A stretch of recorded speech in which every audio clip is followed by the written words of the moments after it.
data de hoje, damos continuidade ao nosso projeto de lives de conteúdo e informação de uma forma gratuita para todos vocês. Nesse encontro, nossos convidados são eles, Giovanni Corralo, advogado, doutor e especialista em direito público, e André Castro Camilo, advogado e consultor jurídico. A pauta da aula de hoje é eleições municipais e os desafios para 2020. Nosso encontro vai ter uma duração média de 60 minutos e a interação com perguntas e dúvidas são sempre bem-vindas. Nesse momento, então, passo a palavra para vocês.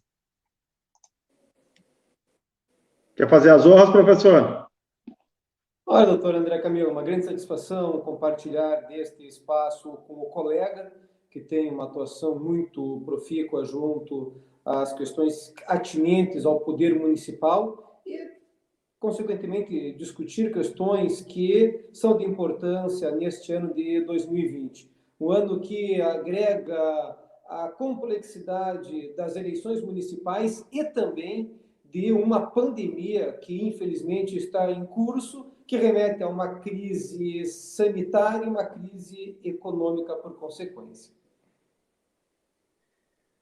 Boa noite a todos que estão nos ouvindo. Primeiro eu tenho que fazer um grande registro, né? Que é a primeira vez em algum tempo que eu tenho o grande privilégio de dividir um espaço de discussão jurídica com uma das pessoas que talvez tenha influenciado em maior proporção o meu trabalho. E aqui quero lhe render essa homenagem, professor Giovanni. Embora não tenha estudado, não tenha frequentado sua sala de aula na UPF, e tenha me formado na Universidade de Santa Cruz do Sul, mas quando iniciei o trabalho junto ao Legislativo Municipal, aqui na Câmara de segredo, não é para contar para ninguém, é segredo, e no Rio Grande do Sul, da onde os meus pais residem, né, e onde eu tive toda a minha infância, embora hoje estou falando de Sobradinho, que é uma cidade aqui 8 quilômetros próxima, e onde eu tenho toda a minha base de trabalho, a partir do momento em que eu inicio no Legislativo, eu tenho acesso ao trabalho que o senhor produziu, que agora posso lhe chamar de colega, né, meu professor? E, por conta disso, as coisas começaram a fluir de uma forma com que antes não fluíam, porque comecei a ter acesso a informações que até então me eram completamente negadas, porque advogado de cidade pequena, sem capacitação, possibilidade de frequentar cursos técnicos da área legislativa, se não buscar conhecimento com quem realmente tem, na doutrina, né, adequada, fica à mercê das vontades de algumas pessoas e não faz trabalho jurídico, e sim fica lustrando o sapato desse ou daquele agente político local e simplesmente validando as vontades das pessoas que têm interesses diversos daquele do legislativo. Então, lhe rendendo essa homenagem inicial, inclusive, eu já lhe mostrei antes, eu deixei aqui junto comigo, eu repasso para todos os meus colegas Brasil afora, o meu inclusive está autografado. Eu pedi para o Giovanni Anacleto que gentilmente me fez essa desfeita de pegar o seu autógrafo na obra. Então, lhe rendendo essa homenagem, quero agradecer a todos que estão nos assistindo, aqueles que vivem aí em contato conosco, né? E espero que nessa noite a gente possa trocar muitas informações, porque eu também estou ávido, né? Fico muito, muito esperançoso de que a gente possa aqui trazer, não só trazer informações, mas construir algumas soluções, que eu acho que isso também faz parte desse novo universo que vivemos, em razão dessa lastimável crise sanitária mundial que assola a todos e não vê gremistas e colorados, brancos, pretos, não vê pobres, não vê ricos, e simplesmente ceifa vidas. Brasil afora, nós já passamos, me parece que ultrapassamos de longe a casa de 80 mil mortos, e isso nos trouxe uma nova realidade. Eu espero que hoje a gente consiga, e eu esperei ansiosamente por essa live, lhe confesso. Eu achei que o Giovanni Anacleto e o Eduardo iriam nos possibilitar esse encontro de alguma maneira física em algum evento, mas acabou não acontecendo. Mas, enfim, que bom que está ocorrendo de forma virtual, mas a intenção, tenho a certeza que é a mesma. Eu, mais uma vez, lhe agradeço por ter me possibilitado trilhar um caminho que, se dependesse de outras pessoas, eu talvez não conseguiria. Muito obrigado, mais uma vez. Fico agradecido pelas palavras, doutor André, e fico tocado por elas. Então, teremos uma grande oportunidade nesta noite de tecer boas reflexões sobre esse contexto problemático que nos assola. Podemos conversar sobre qual dimensão, doutor André? Olha, sobre as eleições, sobre a questão da pandemia. Pois, eu acho que não há como dissociar, né, doutor? Eu acho que não há como dissociar, né, professor? Nós vivemos uma situação muito complicada de todos os ângulos. Por mais que a gente tente, de alguma forma, encontrar algumas soluções, todos aqueles que estão vinculados à atividade pública hoje estão sujeitos ao erro. Afora o fato de sermos humanos e errarmos, em um momento conturbado e da necessidade de soluções para ontem, imediatas, dessa liquidez tão premente nas nossas vidas, estamos todos sujeitos ao erro. E não raras as vezes nós presenciamos, eu tenho presenciado muito, e eu também faço parte desse conjunto de pessoas que têm errado durante esse período, muito na tentativa de encontrar a solução. As atuais regras que a gente tem, elas possuem um limite de abrangência sobre a pandemia.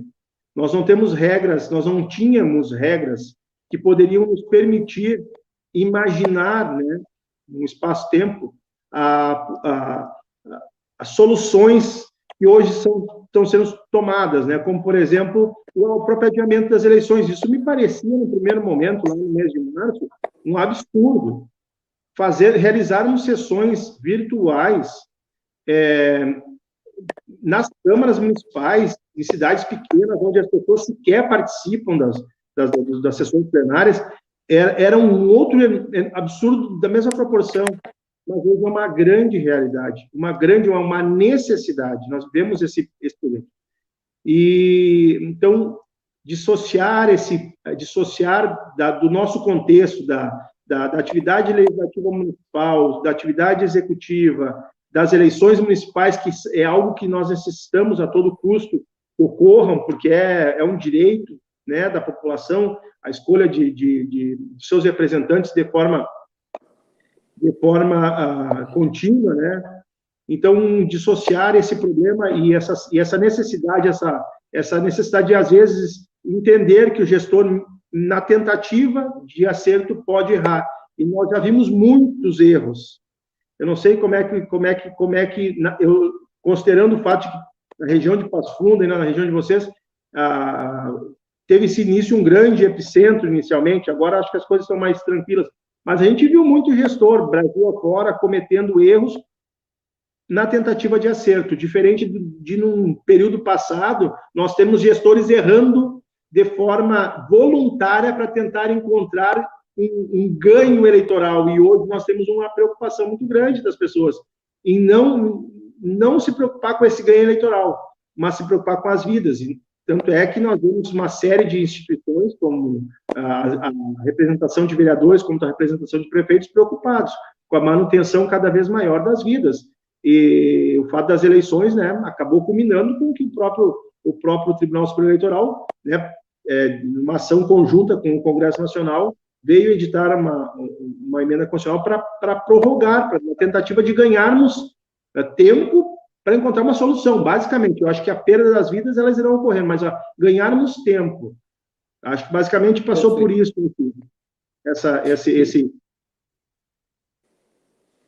E aproveitando o gancho dos gestores que não querem errar, Me parece que é central também pensar na responsabilização do gestor. E aqui vem uma reflexão com base na medida provisória 966. Por quê? Porque essa medida provisória ela veio com o objetivo de atenuar a responsabilidade do gestor. E a leitura que eu tive desde o início é que a medida provisória ela veio num bom caminho. E no melhor caminho com a interpretação conforme que foi dada pelo Supremo Tribunal Federal. Por quê? Porque a blindagem que o gestor vai ter hoje vai se dar no uso daquilo que se chama de discricionariedade técnica, que é uma categoria muito própria do direito administrativo. E veja, a discricionariedade técnica ela vai diferir da discricionariedade administrativa clássica, porque na discricionariedade administrativa clássica, sob a influência dos princípios que informam o regime jurídico de direito público, o gestor tem liberdade para fazer escolhas. Na discricionariedade técnica, isso ficou muito saliente nesta interpretação conforme dada pelo Supremo Tribunal Federal. O gestor ele tem que estar necessariamente atrelado às suas decisões às orientações técnicas que fundamentam as suas decisões. Então, veja, quando nós falamos do Supremo Tribunal Federal que corretamente compreendeu esta competência de todos os entes da federação para avançar em medidas de quarentena, então nós falamos de medidas restritivas que podem ser impostas pela União, pelos estados e pelos municípios, a observar que as unidades mais próximas da população aí podem impor medidas mais restritivas, não menos restritivas, né? Esse é o entendimento que nós temos hoje. Nós falamos também de uma possibilidade de responsabilização do gestor diante de medidas que venham a se mostrar danosas para a coletividade.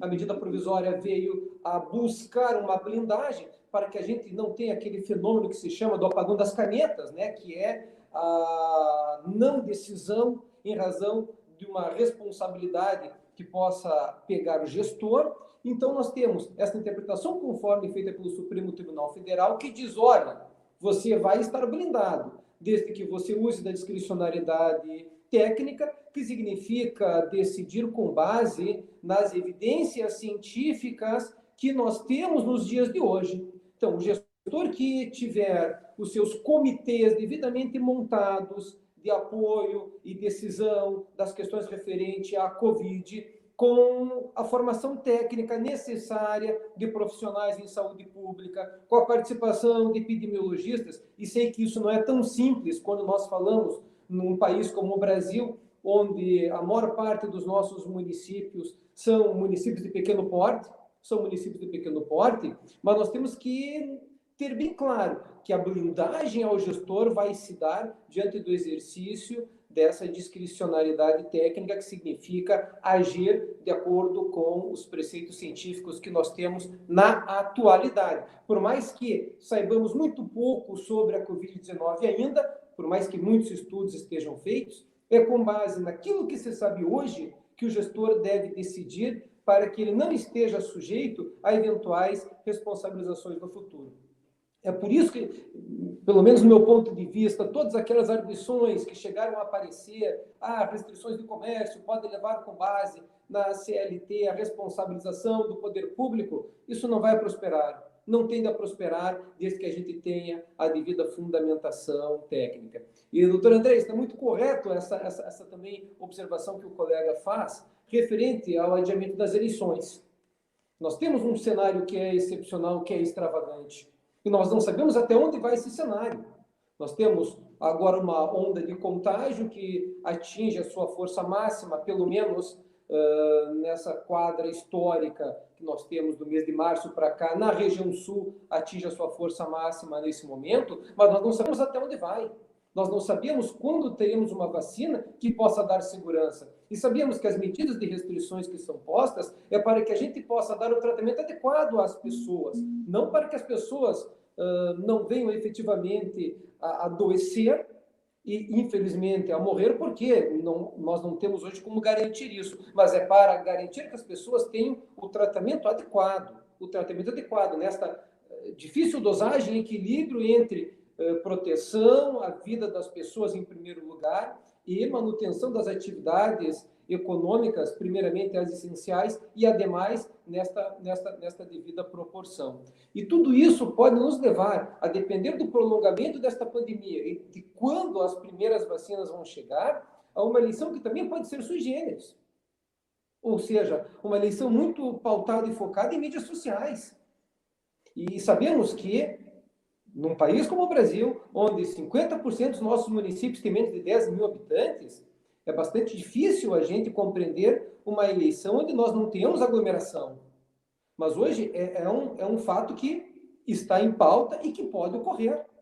E as mídias sociais tendem a ser decisivas, como o horário eleitoral gratuito na TV e no rádio, tendem a ser as grandes pontes de comunicação dos candidatos para os eleitores. O que nas últimas eleições ainda se dava muito, especialmente em municípios pequenos, no corpo a corpo, municípios de médio e grande porte, nas candidaturas à majoritária, isso já não era possível. Para vereador, obviamente que sim, continua sendo uma campanha, salvo municípios muito grandes, as candidaturas a vereadores continuam a ser uma campanha de corpo a corpo. Nós vamos ter uma tendência de campanha, se nós não tivermos uma diminuição muito grande nessas curvas de contágio, ou se a vacina não chegar antes, né, nós temos uma tendência de ter uma campanha pautada nas redes sociais, na mídia digital. E aí nós temos outras implicações nisso. Por quê? Porque nós temos uma história recente de fake news que tem trazido uma série de distorções ao nosso processo eleitoral, e temos que trabalhar com os mecanismos para poder fazer também a devida responsabilização e controle do uso dessas mídias, como a própria denunciação caluniosa, que hoje está previsto com uma pena de reclusão de 2 a 8 anos, ou seja, mais do que um homicídio culposo de trânsito. E o que é denunciação caluniosa? É a pessoa divulgar qualquer crime imputado a um candidato, sabendo-se que não há pertinência fática de autoria e que tenha acarretado qualquer investigação, seja judicial, seja administrativa, enfim, qualquer investigação já leva à tipificação do crime. Apenas para a gente avançar no debate, e já me estendi bastante, né? Não, que isso. Giovanni, me diz uma coisa, professor. Você não acha que o mundo está muito... Eu vou te fazer uma pergunta assim, muito franca e muito aberta. Eu costumo fazer dessa forma sempre. Você não acha que o mundo está muito chato com relação a algumas coisas? Te complemento a pergunta. As fake news sempre existiram. Tá? Não há um único marqueteiro, Brasil afora, que eu converse, que não me diga que as fake news são uma invenção da Idade da Pedra. Que elas sempre existiram. Elas tinham outros nomes, mas elas sempre existiram. Uhum. Sempre foi um mecanismo utilizado pelo ser humano para ludibriar e enganar. O senhor não acredita que esse instrumento jurídico, essa ação involuntária ou voluntária humana, está ganhando muito espaço e muita mídia? Não, a fake news não está se tornando uma coqueluche de oportunidade, um tema coqueluche aí para a nova era, para os novos momentos que vivemos? Já que a questão de penalizarmos a informação falsa com uma situação muito gravosa para quem comete, isso eu acredito que quase chega a sandice, né? Se nós formos considerar isso, as pessoas começam a ter muito medo, não tem muito mimimi nisso tudo, do ponto de vista do colega? Se a gente analisar aí sistemicamente, as sanções que nós temos para a denunciação caluniosa são demasiadamente severas. Mas veja, estão postas. E como estão postas, tendem a ser cumpridas. Acredito que na proporção dos demais bens jurídicos tutelados pelo nosso direito penal, nós temos uma sanção que é bastante severa. Dá para dizer até draconiana. Mas, do outro lado, nós não podemos deixar de ter algum instrumento de responsabilização. E tem alguns fatores que a gente deve também levar em consideração. Primeiro, que é o Brasil ser um dos países onde as fake news elas mais tomam corpo. Isso há pesquisas que mostram, e até porque o brasileiro acredita muito naquilo que vem pela internet. O Wikipédia, Segundo, me permite, o Wikipédia não entende o brasileiro. O site Wikipédia não entende que no Brasil nós utilizamos de uma enciclopédia virtual para fazer gracejo, para disseminar informação falsa numa enciclopédia. Eles não entendem, acham um absurdo isso. E acontece no Brasil, as pessoas estimulam no Wikipédia a disseminação de informações em nome de fulano, beltrano, ciclano, com o condão de prejudicar ou de tirar vantagem. É um absurdo também, né? Vamos acertar. agora, veja só, o que preocupa enquanto fatores aí correlatos é que, enquanto nós temos as pessoas individualmente a cometer equívocos, bem, isso é uma coisa. Agora, quando nós começamos a ter ações orquestradas por grupos, isso nós observamos nas últimas eleições de ambos os grupos que acabaram indo ao segundo turno, quando a gente observa ações orquestradas de grupos com o objetivo de propagar fake news, especialmente com o uso dos robôs, aí muito presentes no Facebook, a gente começa a ter uma preocupação maior. Se a gente analisar tudo aquilo que nós tivemos nas eleições de Donald Trump, e não é eleição, mas no processo que levou ao Brexit, através da Cambridge Analytica, nós temos um quadro que também nos remete a uma preocupação maior, porque ali nós tivemos efetivamente a manipulação de informações privadas. Então, estamos com uma discussão importante no Congresso Nacional sobre este controle de dados na mídia digital. E espero que isso não ocorra de forma a atingir a privacidade das pessoas, que deve ser algo sagrado, até porque falamos do direito fundamental. Agora, me parece que fake news a proposta de fake news não passa pelo Congresso. As informações que tenho são essas. Não deve passar. Os debates são grandes, são grandes. E existe uma tentativa muito velada por parte de uma parcela considerável de parlamentares em não alongar esse debate, pelos motivos mais variados também. Mas me parece que não passa. Mas veja, me parece importante que nós temos um instrumento que permita a responsabilização dessas notícias que venham a caluniar candidatos, né? Porque nós falamos aí especialmente da calúnia. Veja, o mundo digital é um mundo que, se não tiver algum tipo de controle, volto a dizer, que deve ser proporcional no sentido de não atingir a privacidade das pessoas, é um mundo que pode levar a um universo de manipulações consideráveis, ainda mais quando falamos do Brasil e quando a gente tem por base também o nível cultural do brasileiro em geral, que também deve ser levado em consideração. Então, é importante algum instrumento de responsabilização. Talvez essa denunciação caluniosa tenha tido uma pena exagerada, mas é importante que nós tenhamos isso também para que o processo eleitoral ele possa ocorrer com os atores políticos, apresentar as suas ideias, com as pessoas a poderem apresentar as suas críticas dentro de um ambiente onde nós não tenhamos ou temos mitigado a possibilidade de manipulação através do uso de informações falsas. Né? Eu lembro que quando iniciamos a conversa sobre fake news na UVB, isso faz uns 2, 3 anos no máximo, nós fizemos contato com centrais de fake news que foram criados pelos grandes grupos de comunicação, Rede Globo, né, G1, R7, Bandeirantes, Globo, o Grupo Globo como um todo, né, mais alguns que agora não me ocorrem. E, no início, isso me pareceu bastante oportuno, ter uma central de fake news. Eu achava meio estranho, eu falava para os redatores, né, responsáveis, eu acho meio estranho isso, nós estamos criando um produto, uma demanda sobre um produto, né?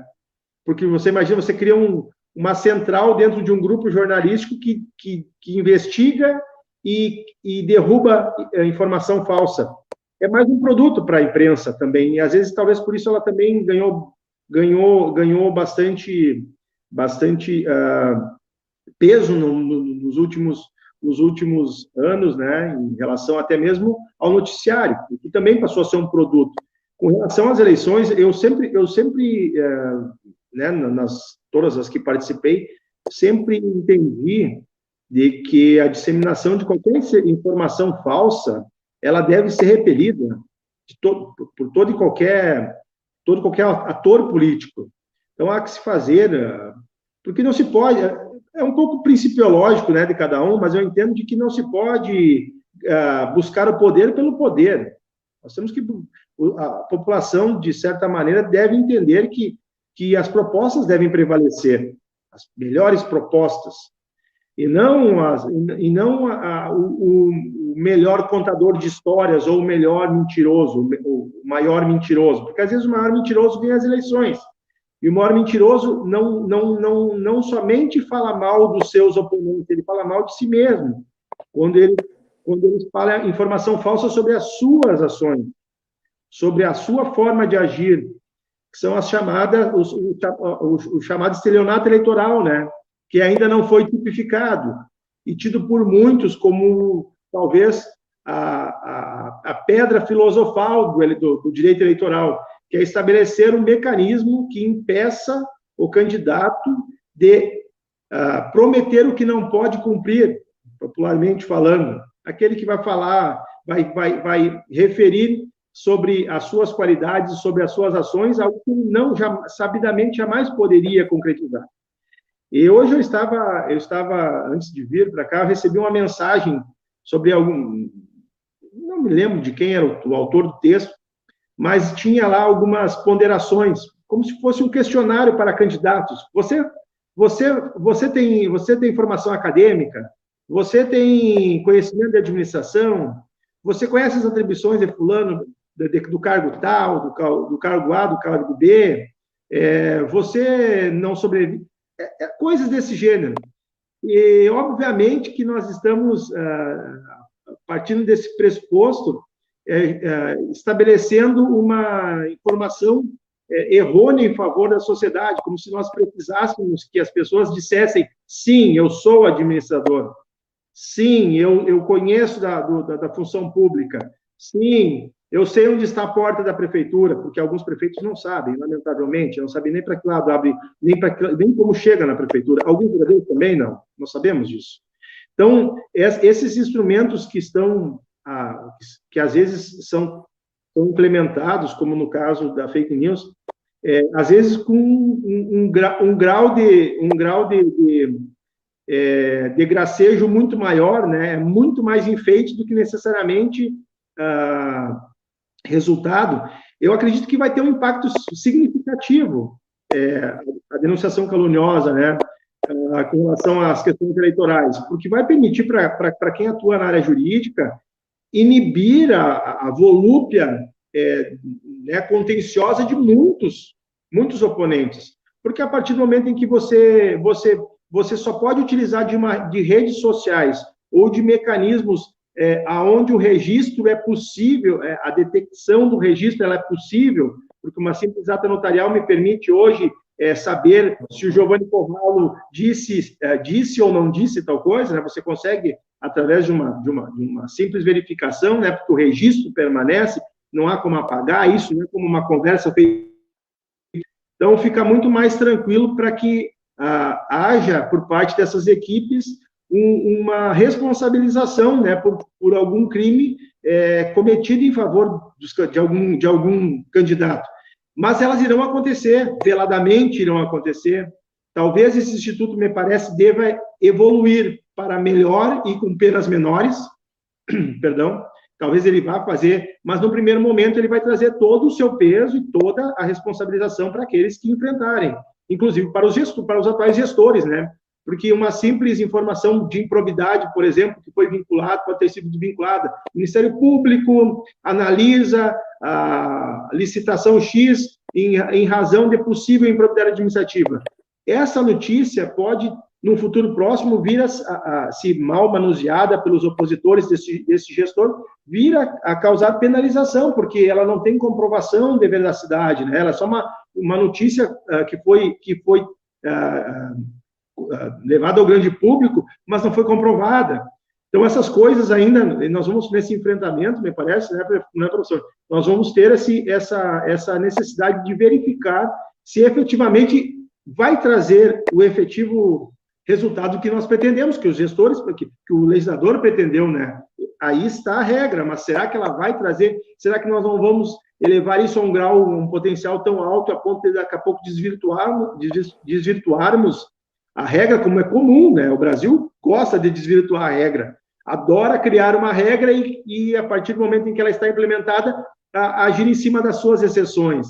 Então, isso é próprio, não, é próprio do nosso povo. Eu acredito que vai ser muito relevante do ponto de vista jurídico, e vai ser bacana acompanhar a aplicação dessas decisões, né? Que talvez vão tirar muito cavalo bom de corrida do pleito nos últimos 10 metros de cancha, que é quando se decide tudo no judiciário. Então, existem algumas coisas que poderão trazer prejuízos muito grandes. É interessante que as pessoas saibam de que realmente as eleições de 2020 são um berço fértil para que muito ocorra.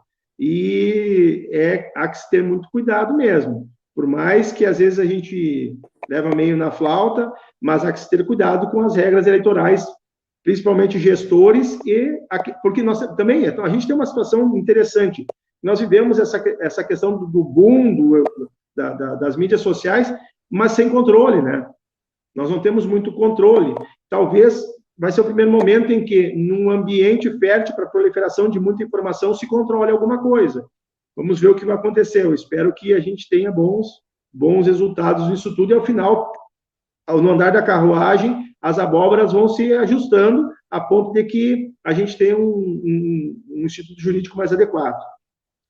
O que me parece muito importante é os candidatos, suas campanhas, estarem instrumentalizados para poder comprovar a ocorrência da denunciação caluniosa, ou seja, dessa divulgação de um crime imputado a um candidato somente com o objetivo de prejudicá-lo. Por quê? Porque sem a prova, nós também temos uma impossibilidade de responsabilização.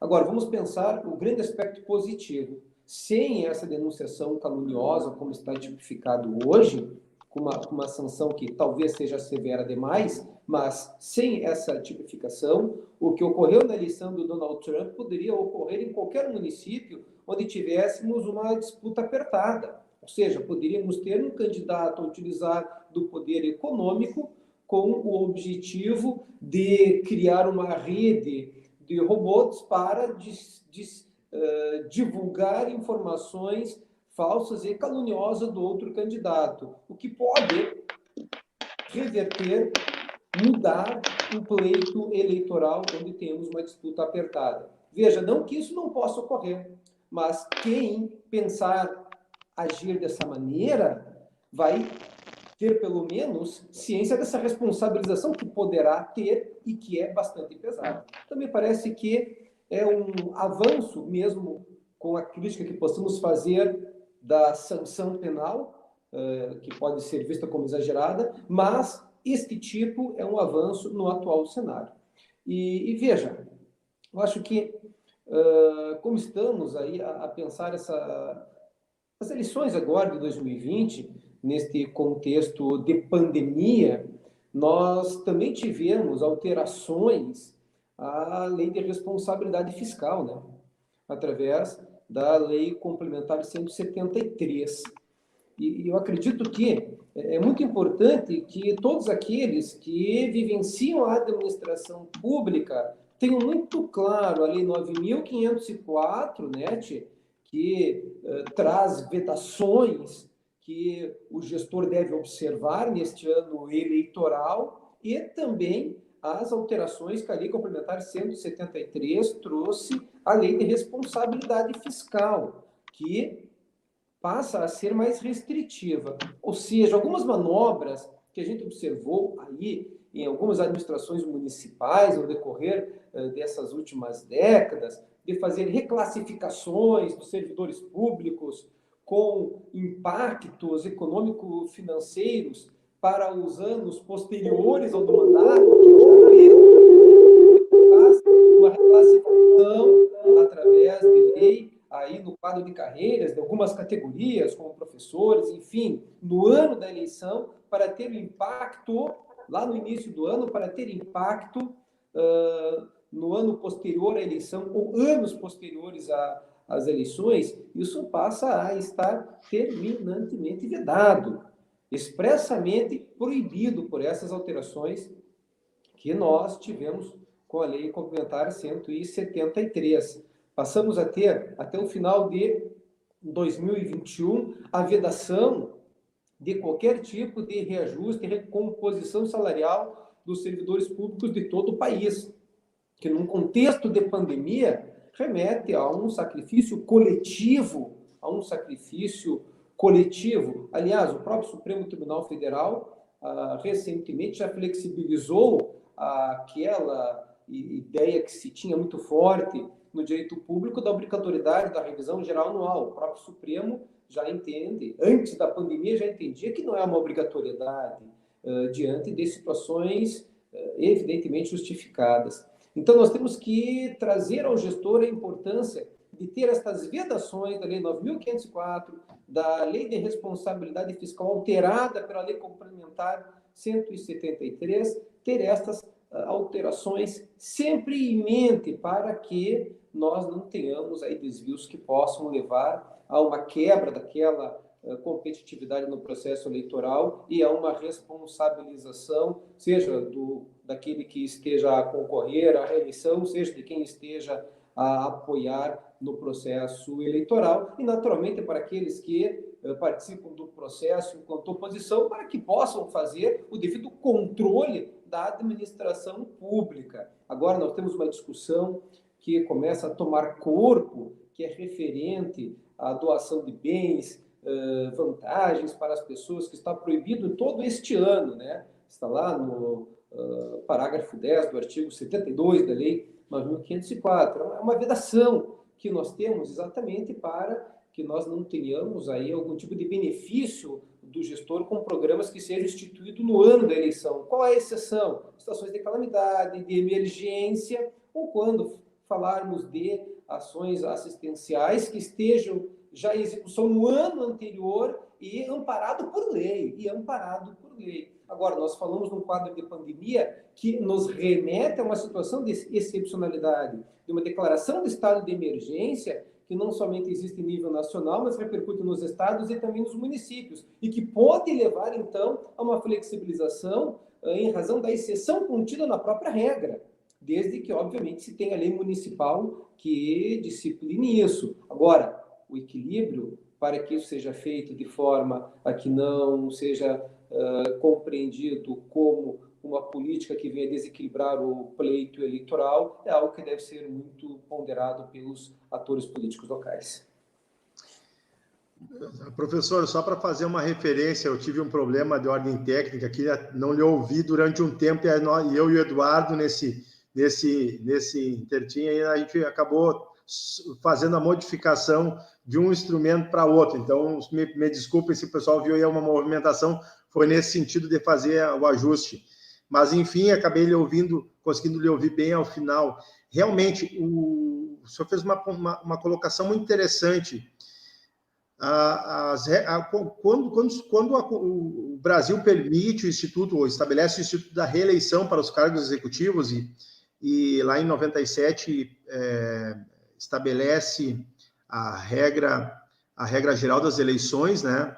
E define um capítulo específico para tratar das condutas vedadas, acertadamente, muito embora para alguns não, mas eu acredito que acertadamente, o legislador visualizou num longo espaço de tempo as ações que poderiam trazer prejuízo e ferir um dos grandes princípios eleitorais, que é, para mim, o princípio da igualdade, da isonomia de oportunidade entre aqueles que disputam o pleito. E não é completamente inadequado permitir que pessoas que estejam ocupando uma função pública, né, ou um cargo público, possam se valer dessa condição para tirar proveito. Nós estabeleceríamos um permissivo para as desigualdades. Então, ao se estabelecer esse dispositivo de conduta vedada, né, que impede que o gestor pratique algumas ações que lhe são proibidas por lei, mas que por conta disso pudessem vir a ter vantagem, nós damos um salto de qualidade na nossa regra eleitoral, porque são situações significativas e que impactam necessariamente não só o ano das eleições. Tem muito gestor que fica dizendo... Hoje eu fui questionado por um vereador que me disse o seguinte: nós podemos iniciar... Até quando eu posso iniciar obra pública?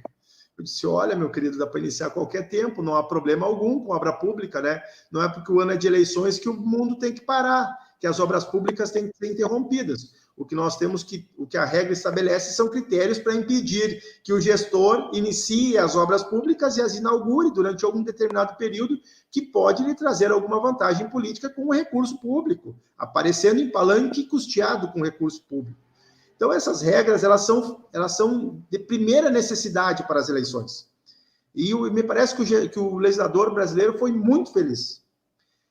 Algumas coisas me parecem que odiosamente são manipuladas por poucos, diga-se de passagem, gestores que pretendem, nas excepcionalidades das regras, como o senhor referiu lá no artigo 73, no parágrafo 10, que são que trata dos programas... 72, artigo 73, perfeito. Isso, 73.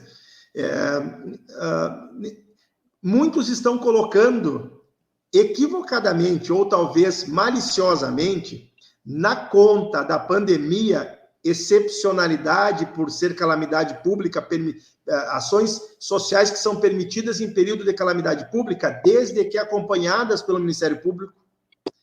Muitos estão colocando nessa conta da excepcionalidade da regra ações que são proibidas, que são vedadas, não só no período que antecede, nos 3 meses que antecedem as eleições, mas em todo o ano eleitoral. E isso, como eu refiro, e alguns até acham muita graça nisso, mas colocar todas as más ações como se fossem algo permitido na conta do Covid, como pandemia, como calamidade pública, vai chegar um ponto em que nem o tio Patinhas vai ter um cofre para guardar tanto crédito, e isso vai dar problema. Nós teremos uma situação onde não há uma elisão financeira que pode salvar esses gestores. Então, toda e qualquer ação social a ser tomada num período de pandemia deve sempre ser acompanhada pelo Ministério Público Estadual. Não estou eu aqui levando brasa para o assado do MP. Não, é porque a regra diz que é assim. Outra coisa, quando o senhor disse que deve ter sido autorizado em lei e, além disso, já estar em execução. Porque tem muito gestor, atabalhoado, para falar o mínimo, que resolveu criar ação social ou ação pública beneficente no ano, porque a pandemia surgiu como uma situação de oportunidade. Gerou-se uma oportunidade para se ganhar benefício político. Não pode. Então, os gestores precisam estar atentos a essas situações. E felizmente, a sua colocação foi adequada, porque vale a pena... Assim como já aconteceu com outras regras, eu sou um grande defensor das condutas vedadas da Lei Geral das Eleições. Tem histórico aí, quem já me acompanha sabe que eu há muito tempo falo sobre esse tema, e obviamente que a cada nova eleição nós descobrimos coisas novas, porque a capacidade inventiva dos nossos gestores, né, é algo assim... que teria, como dizem alguns, algum meme social aí das redes sociais, os americanos têm que vir, a NASA tem que vir e estudar, porque tem gente que parece que passa o tempo inteiro encontrando uma forma para burlar uma conduta vedada. E isso é prejudicial. Se as pessoas... Eu costumo dizer de que sempre, se conhecedores das condutas vedadas e desvendando as condutas, eu não terei problema. Então, o gestor, para não ter qualquer tipo de empecilho no ano eleitoral, deve, antes de tudo, na abertura do ano eleitoral, conhecer e desvendar as condutas e se afastar delas. É o que acontece com o impeditivo, né, com a proibição de participação em inaugurações, que algumas pessoas ficam tão tentadas, me perdoem pela voz já ter ido, mas é que acontece, né, o ar-condicionado e essa friagem aqui no Rio Grande do Sul, isso acontece. Alguns ficam tão tentados que não conseguem entender de que você não pode... Se você pudesse migrar para Marte no dia de uma inauguração, vá para Marte, pega um ônibus espacial, vai para Marte, não fica no município. Não se sujeita a ser visto na rua lateral da inauguração e ser fotografado. Mas as pessoas ficam tão tentadas, às vezes é tão absurdo isso, embora nós tenhamos essa regra que expressamente proíbe a participação de agentes políticos em inauguração, desde que concorram, obviamente, ao cargo de reeleição, né? De participar de inaugurações públicas, eles ficam tão tentados que eles participam de toda forma, mesmo sabendo de que aquilo poderá lhe trazer prejuízos, a ponto de que tenha um indeferimento do seu registro ou a cassação do seu mandato. Mas é algo assim que nós precisamos ter muito cuidado. A pandemia, como um grande problema sanitário, é também um grande problema social, porque as pessoas, embora nós venhamos referindo de que o mundo vai ser melhor ao terminar esse período de pandemia, eu em alguns momentos começo a me questionar sobre isso, se realmente isso vai acontecer, porque no início nós tínhamos uma situação até muito favorável para que as pessoas mudassem as suas posições, né? E posteriormente, o que nós estamos vendo agora, nesses últimos 10, 15 dias, é que as pessoas estão emocionalmente tão abaladas que parece que nós estamos regredindo. Toda a evolução humana que tivemos no primeiro momento, né, de isolamento social, acabou por regredir e nós acabamos por retornar àquela situação anterior à pandemia. E nós vemos aí pessoas que deveriam se comportar de forma adequada, não só gestores, mas vereadores também, secretários municipais, servidores públicos, agindo como se o período de pandemia fosse um permissivo para deixar de realizar algumas ações. Não raras as vezes, aqui eu não quero levar nenhuma pedrada de professor, porque sou filho de professora e sou um grande defensor da educação. Mas eu vejo e ouço muita postagem e publicação e discurso de professor sobre o momento atual, sobre a questão envolvendo as aulas, mas sem nenhuma efetividade. Há muito discurso de fique em casa, mas já passou 4 meses. Com 4 meses, nós precisamos ter uma resposta para algumas coisas. Se em 4 meses nós não conseguimos encontrar soluções para algumas situações, é porque nós não estamos tentando. Ou as tentativas que estamos fazendo não são adequadas. Então, do ponto de vista educacional, nós não podemos colocar na conta da pandemia a perda de um ano letivo. Óbvio que tem muitas secretarias municipais trabalhando com material didático, encaminhando material para que os pais auxiliem os filhos no aprendizado. Tudo isso é válido, mas não é suficiente, porque nós temos muitas pessoas acreditando que estão de férias em casa. Aí alguns vão dizer o seguinte: não, mas eu não estou de férias, eu estou aqui trabalhando. Ok, cara pálida, mas o meu filho não está tendo aula. O meu filho não está tendo atendimento. Os filhos das pessoas que se valem do serviço público educacional não estão tendo proveito. Os impostos continuam sendo pagos, os salários continuam sendo pagos. Há que se encontrar, inclusive nos gestores, uma solução para isso. E não pode se colocar na conta do Covid, porque senão, como já referiu o tio Patinhas, não vai ter um cofre para colocar tudo nessa conta.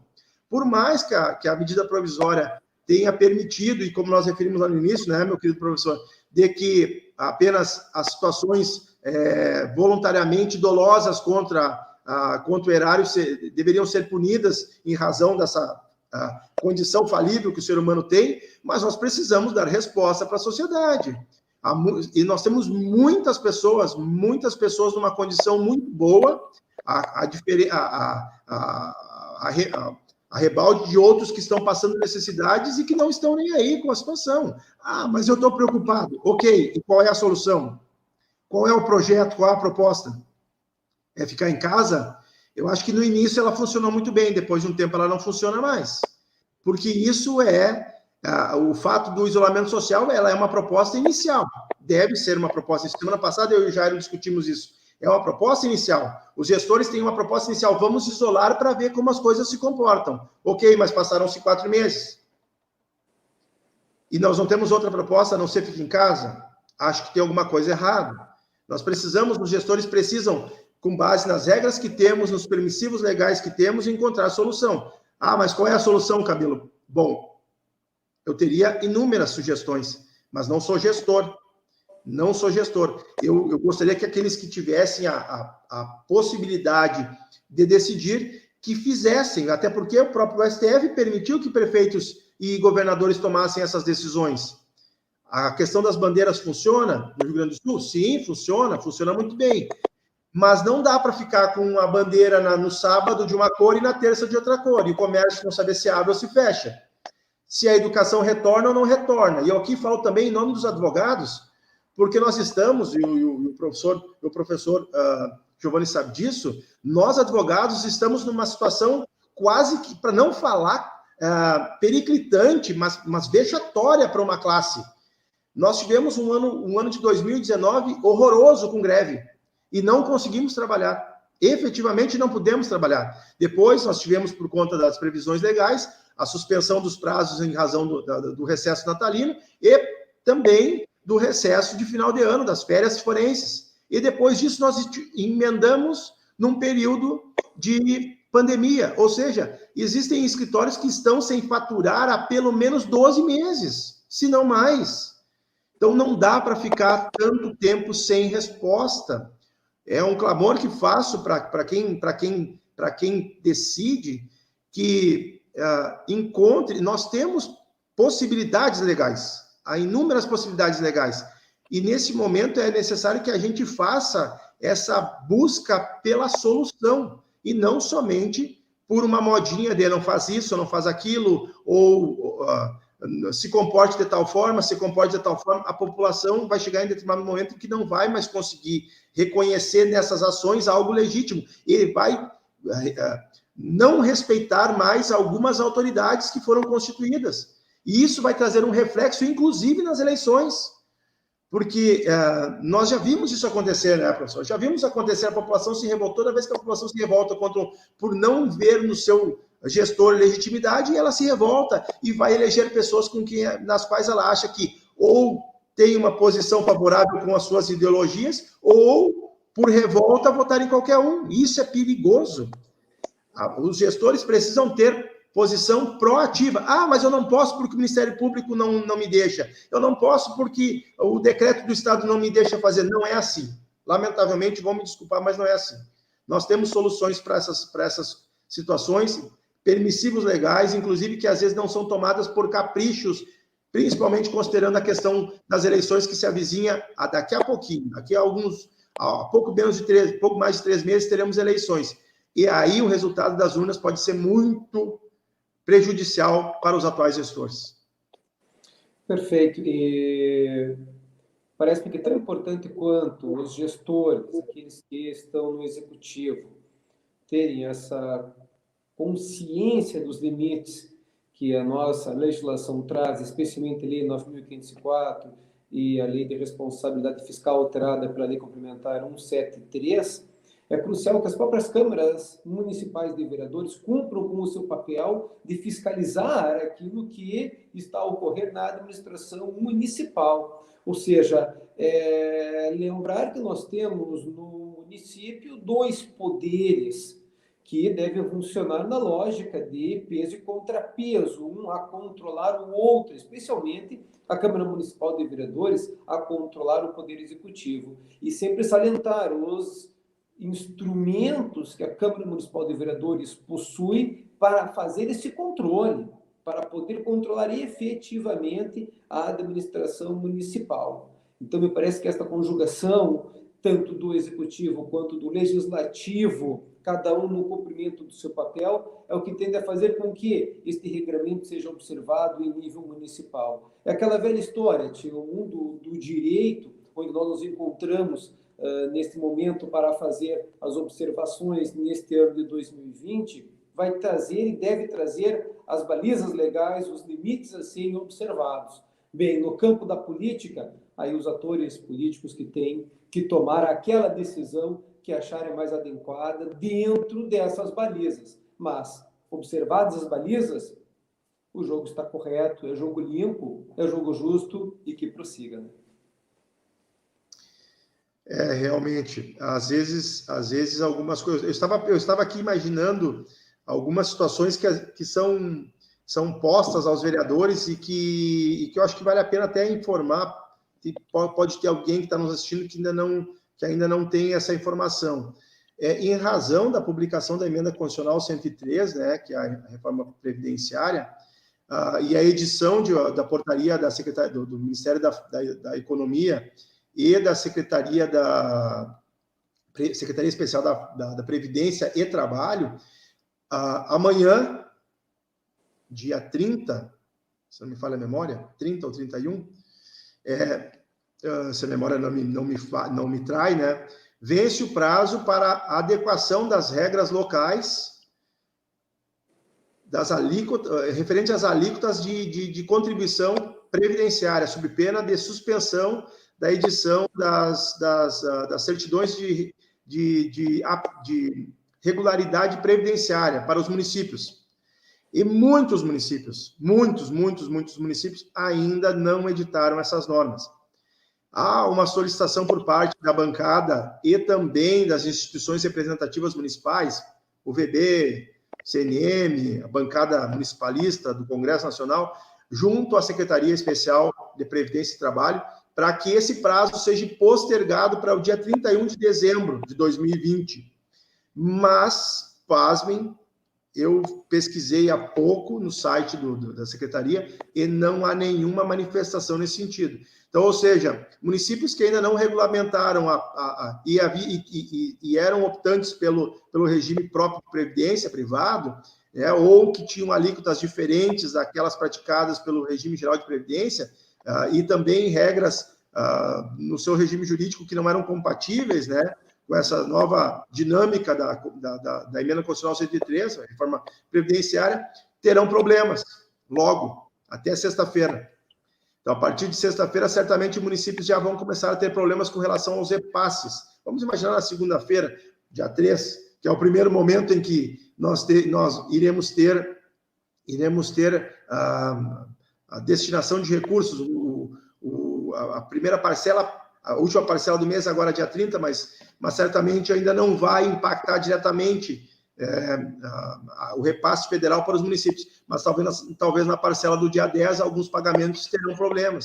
Então, são situações novas que foram já consolidadas no passado e que alguns gestores acabaram não se adequando, por imaginar o seguinte: vamos deixar para depois, a gente resolve mais tarde, nós vamos ver. Eu tenho várias câmaras, eu contaria assim, pelo menos uma centena de câmaras que ainda está com projetos para serem votados, discutidos, sendo debatidos pelos parlamentares junto aos sindicatos, né? E os sindicatos exercendo pressão para contrariar o dispositivo constitucional, pasmem, forçando o legislador para não regulamentar o que é uma obrigação, pois é uma norma de reprodução obrigatória. Então, os sindicatos, por favor, se alguém nos assiste, não façam essa pressão inadequada para o legislativo. O legislativo tem que cumprir o dispositivo constitucional, deve transcrever para dentro dos seus textos, porque senão vai fazer com que os municípios não recebam alguns recursos que são liberados mediante a comprovação da regularidade previdenciária, que só será emitida após essa implementação local das regras estabelecidas na emenda constitucional 103. Então, nós temos algumas situações, professor, que são, assim, às vezes são calamitosas, né? A gente deveres e deveres, né? Os deveres devem ser cumpridos. Vamos trabalhar agora, ano eleitoral. Até o dia 15 de novembro, nós devemos ter as leis municipais que fixem os subsídios dos agentes políticos devidamente publicados. Veja, não é uma questão de gostar ou não gostar da matéria, de querer ou não querer discutir essa matéria. É uma matéria que tem que ser discutida pelo parlamento, até porque se trata de uma lei de iniciativa da Câmara Municipal de Vereadores. Veja, nós não temos como não compreender o parlamento, a não ser na postura de cumprir com o seu dever. O quanto vai fixar o subsídio do prefeito, do vice, do vereador, do secretário municipal? Bem, isso é uma questão que cada município vai definir de acordo com os limites existentes. Mas vai na lógica daquilo que o colega disse, na questão previdenciária, a definição das alíquotas de acordo com a última alteração que nós tivemos à Constituição. Não é uma questão de querer ou não querer, é um dever que o parlamento possui, que o município possui e que não pode se furtar. A questão dos subsídios, sabe que eu estou, quando a gente toca nesse assunto, eu deveras estou feliz que nesse ano nós não temos aquela meia dúzia de seres sem muita luz, né? Que estão por aí balançando bandeiras pela extinção dos subsídios.